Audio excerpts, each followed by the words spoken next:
Pleškanas kundze, kāpēc viņa tiek izslēgta no frakcijas, no partijas un no valdes sastāva.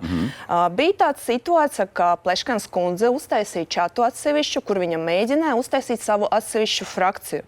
Līdz ar to mēs ar Alekseju to uzzinājām un, protams, mums bija saruna. Pēc tam viņa aizbraucēja uz Ķīnu kopā ar LPV, un tas jau bija pēdējais tāds solis, kur mēs pieņemam lēmumu, ka mēs viņu izslēgsim. Jo tas nav pareizi taisīt frakciju iekšā frakcijā. Respektīvi, tas čats bija par to, lai stabilitātes frakcijas ietvaros būtu kaut kāda grupiņa.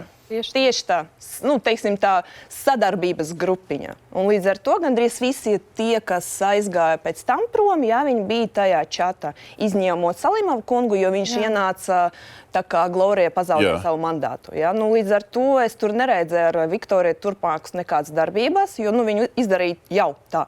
To, ko minēja mūsu kolēģi jūsu raidījuma, par to, ka viņam ir citas domas, ka viņi savādāk doma, tas ir meli. Tas ir meli. Mēs vienkārši negribam, ziniet, ka no ģimenes, ja kaut kas notiek ģimene, neviens negrib to iznēst ārā, bet, kad jau saka, tiešām meli, Bet precizējumi, tad, ja viņi gribēja taisīt grupiņu frakcijā, tad ar ko tā grupiņa atšķirtos no frakcijas? Kas būtu rīcības vai uzskatu atšķirība? Cita valdība, vai ne? Jā, tur grūti pateikt. Protams, dažādi gribēja vadīt frakciju, dažādi gribēja būt par frakcijas vadītāju vietnieku. Vienkārši ambīcijas.